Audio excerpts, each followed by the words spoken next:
ओम श्री गणेशाय नमः। ओम स्वस्तानि देव्यै नमः। अथ एकोनविंशोऽध्यायः। कुमारजी आज्ञा गर्नुहुन्छ। हे वस्तमुनि, तिमी ध्यानपूर्वक सुन। यति पातालका कुरा सुनाए, अब मर्त्यमण्डलको कुरा भन्दछु। पूर्वकालमा मर्त्यमण्डलको दक्षिण भागमा ब्रह्मपुर नामको एउटा नगर थियो। त्यहाँका कर्मिष्ठ ब्राह्मणहरू प्रशस्त सम्पत्ति पाई वेद प्रणाली शास्त्र अध्ययन गरेर आफ्ना धर्मकर्मको पालन गरेर बसेका थिए। त्यही एउटा शिवहट्ट नामका अत्यन्त दीन दरिद्र ब्राह्मण थिए। गरिब भए पनि तिनी लोभ मोह त्यागेका र आफ्नो आफ्नो सत्कर्मको पालन गर्दथे। तिनकी सती नामकी ब्राह्मणी थिइन्। ती विप्र दम्पति अनन्य प्रीतिले बसेका थिए। घरमा धन सम्पत्ति नहुनाले निकै कष्ट पाएर एक दिन शिवहट्टले आफ्नी पत्नीसित भने, हे प्रिय, हाम्रो घरमा सम्पत्ति छैन, त्यसै हुनाले बराबर कष्ट भोगिरहेका छौँ। अब सम्पत्ति प्राप्त गर्न सिद्धि गणेशको सेवा गरौँ भन्ने सल्लाह गरी दुवै पति पत्नी 8 दिनको मङ्गलबार बिहानै उठी कष्टपूर्वक सिद्धि गणेशको सेवा गर्न लागे। यही क्रमले निकै दिन बितेपछि सिद्धि गणेश प्रसन्न भई दर्शन दिएर, हे शिवभट्ट ब्राह्मण, हे सती ब्राह्मणी, तिमी दुवैको सेवाले म प्रसन्न भएँ। जे इच्छा छ सो वरदान माग भनेर शिवभट्टले सिद्धि गणेशलाई दण्डवत प्रणाम गरी अञ्जली जोडेर, हे गणनाथ, अरू के वर मागौँ? पूर्व जन्ममा नकमाएको हुनाले यस जन्ममा दरिद्र भएर कष्ट भइरहेछौँ। अब सम्पत्ति पाउने इच्छाले हजुरको सेवा गरेका हौँ। सम्पत्ति ती कष्ट निवारण गरिदिनुहोस् भनी बिन्ती चढाए।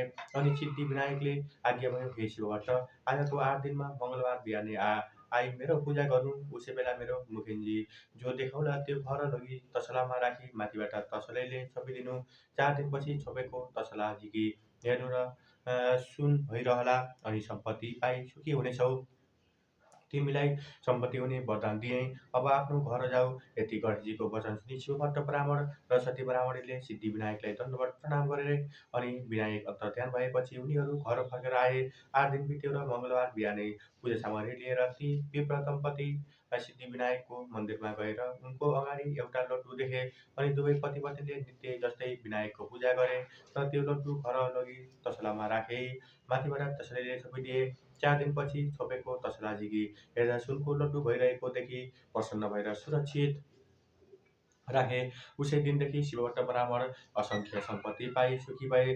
10 घर डुली भिक्षा मागेर खाने शिवभट्टले सम्पत्ति पाएपछि एक दिन आफ्नी स्त्रीसित भने, हे सती, पूर्व जन्ममा दान धर्म गर्न नसकेकोले यस जन्ममा कष्ट भग्यो। अब सिद्धि विनायकको कृपाले सम्पत्ति भयो। अब यस जन्ममा दान धर्म नगरे अर्को जन्ममा फेरि दरिद्र भई कष्ट पाउनेछौँ। अत दान धर्म गरौँ भनी दुवै पति पत्नी गङ्गा स्नान गरी हरिहरको पूजा गरेर स्वर्ण आदि अनेक द्रव्य दान गरी घर आउँथे। त्यसरी दान धर्म गर्नाले शिवभट्ट ब्राह्मणको सम्पत्ति झन बढ्दै गयो। त्यो देखेर एक दिन शिवभट्टले आफ्नी पत्नीसित भने, हे स्त्री, सम्पत्ति मात्र भएर के गर्ने? हामी वृद्ध भयौँ, हाम्रा सन्तान छैनन्, अत यो सम्पत्तिको रक्षा को गरिदेला। अत सन्तानको निम्ति फेरि सिद्धि गणेशको सेवा गरौँ। यस्तो सल्लाह गरेर अघि जस्तै 8 दिनमा मङ्गलबार बिहानै सिद्धि विनायकको सेवा गर्न लागे। तिनको निष्कपट सेवाले विनायक प्रसन्न भई दर्शन दिएर, हे शिवभट्ट ब्राह्मण, तिम्रो सेवाले म प्रसन्न भएँ, वरदान माग भन्नुभयो।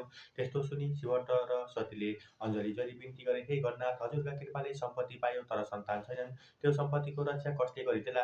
अत सन्तान दिनुहोस्। तिनको यस्तो प्रार्थना सुनि सिद्धि विनायकले आज्ञा भयो, हे शिवभट्ट, आजको 7 दिनमा बिहान आई यसै गरी मेरो पूजा गर्नु र उसै बेला एउटी गाई आएर तिम्रो मुख हेरिरहनेछन्। तिमीले पनि गाईको मुख हेरेर पूजा गर्नु। अनि गाईले गोब्र्याउनेछन्। त्यो गोबर भूमिमा खस्न नपाउँदै हातमा थापी घर लैजानु र तसलामा राखी माथिबाट तसलीले छोपिदिनु। 4 दिन भएपछि हेर्नु कन्या उत्पन्न हुनेछन्। छोरो भने तिमीले पूर्वजन्ममा राखेका छैनौ। यति पति विनायकको आज्ञा सुनि शिवहट्ट ब्राह्मण र सती ब्राह्मणी दण्डवत प्रणाम गरी घर फिरे। उता विनायक पनि अन्तर्ध्यान हुनुभयो। त्यसको 8 दिनपछि मङ्गलबार बिहानै समस्त पूजा सामग्री लिए दुवै स्त्री पुरुष विनायकको मन्दिरमा गई पूजा गर्न लाग्दा एउटी गाई आएर हेरिरहिन्। अनि शिवभट्टले विनायकको पूजा सकेर गाईको पनि पूजा गरे। तब गाईले गोब्र्याइन् र शिवभट्टले गोबर भूमिमा खस्न नपाउँदै हातमा थापेर विनायकलाई दण्डवत प्रणाम गरी आनन्द घर आए।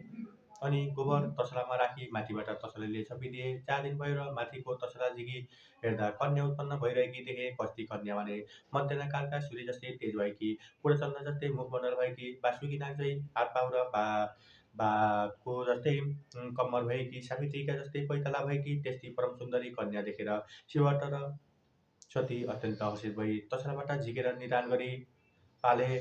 त्यस बालिकालाई खान दुध भएन र फेरि सिद्धिविनायकको मन्दिरमा गई पूजा गरे। अनि गणनाथ प्रसन्न भई, हे शिवहट्ट ब्राह्मण, के सती ब्राह्मणी के भन्ने इच्छा छ भन। यस्तो आज्ञा भएको सुनि शिवहट्ट बिन्ती गर्दछन्, हे गणनाथ, हजुरको कृपाले सन्तान पाएँ, तर त्यस बालिकालाई खाना दुध भएन, त्यही बिन्ती गर्न आएको हुँ। यति सुनेर त्यस बालिकालाई दुध दिए जाऊ भनेर विनायक अन्तर्ध्यान हुनुभयो। अनि सतीले आफ्ना स्तन निचोरी हेर्दा दुध आयो र त्यस बालिकालाई खाना दिई बढाइन्।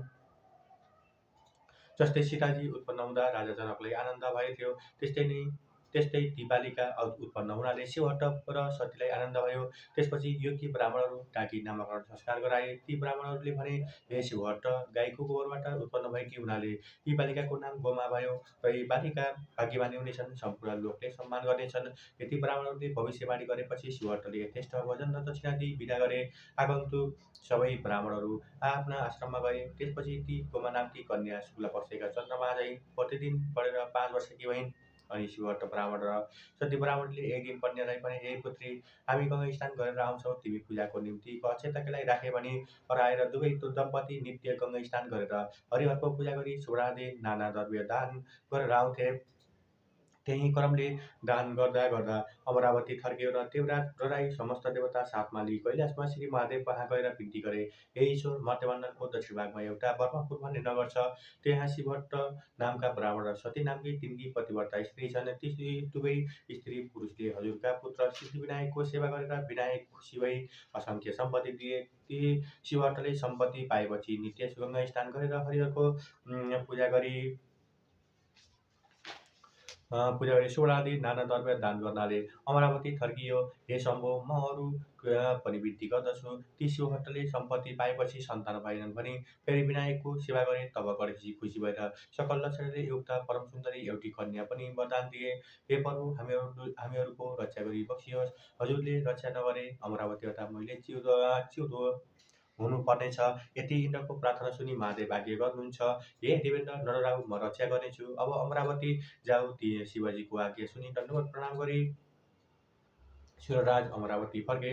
त्यसपछि महादेवले भिक्षुक रूप धारण गरी देवताको रक्षाका निमित्त जटाको मुकुट बनाई बायाँ हातमा त्रिशूल र दाहिने हातमा डमरू लिई भस्म लेपन गरी शिवहट्ट ब्राह्मणको घर पुगी भिक्षा माग्नुभयो। गोमा आफ्ना पिताको पूजाका लागि अक्षता केलाइरहेकी थिइन्। निकै बेरपछि, हे भिक्षुक, मेरा माता पिता गङ्गा स्नान गर्न गएका छन्, म अक्षता केलाउँदैछु, एकैछिन पर्ख, भिक्षा दिने अरू कोही छैनन्। यति भनेर पर्खाइराखिन्। अनि अक्षता केलाइसकेर भिक्षा लिई भिक्षुरूप श्री महादेव छेउ आई, हे भिक्षुक, मेरा माता पिता घरमा छैनन्, म अक्षता केलाउँदै थिएँ, त्यसै कारण विलम्ब भयो, दुःख नमान, भिक्षा ल्याऊ भनिन्। गोमाको यति कुरा सुनि भिक्षुरूप महादेव भन्नुहुन्छ, हे ब्राह्मणे, यतिका बेर पर्खाइ अब भिक्षा दिन आइस, म त्यो भिक्षा लिने भई तेरा पिताको पूजा गर्न केलाइराखेको अक्षता दे। यदि भिक्षुक रूप महादेवको वचन सुनि गोमाले लिने भए भिक्षा ल्याऊ, नलिने भए अक्षता दिने होइन भनिन्। गोमाको त्यस्तो वचन सुनेर रिसाएका महादेवले, हे पापिष्ट ब्राह्मणी, तैँले अहङ्कार गरेर मलाई भिक्षा दिइनस्, अत तँलाई श्राप दिन्छु। त 7 वर्षकी हुँदा 70 वर्षको बुढोसित विवाह होस्। फेरि तेरा मातापिताले महाकष्ट सही सिद्धिविनायकको सेवा गरेर पाएको सबै सम्पत्ति पनि नाश होस्। फेरि तँलाई पनि अनेक दुःख आइपरून्। फेरि तेरा मातापिता पनि चाँडै नै मरिजाउन्। यति 4 थोक तँलाई श्राप दिएँ। यति भनी त्यो भिक्षा पनि नलिई त्यहाँबाट अन्तर्ध्यान भई कैलाशमा पुग्दा भए। इति श्री स्कन्दपुराणे तेह्रखण्डे माघमासे कुमार अगस्त्ये संवादे श्री स्वस्थानी परमेश्वरी व्रतकथायां गोमा श्राप प्राप्ति नाम 11विंशो अध्याय समाप्त। श्री हरे नमः।